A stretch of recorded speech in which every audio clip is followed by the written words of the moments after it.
Semana Santa na ug panahon na usab para manguli sa tagsa-tagsa ka probinsya o baka magbisita iglesia. Tungod niini ani ay safety tips alang sa inyong kaluwasan. Holy Week safety tip number 1. Unplug all appliances. Sa dili pa mobiya sa panimalay, siguro nga walay appliances nga nakasaksak aron malikayan ang posibleng sunog nga mahitabo. Number 2. Travel with the barest minimum.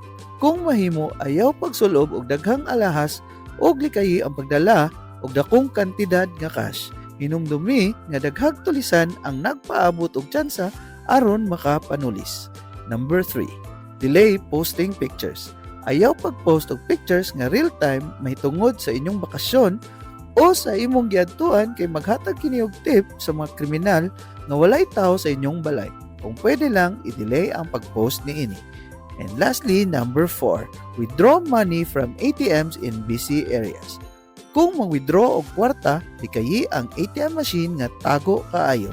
Pangita og ATM machine nga daghang tawo og makita sa kadaghanan aron magduduha og tulis ang mga daotang elemento.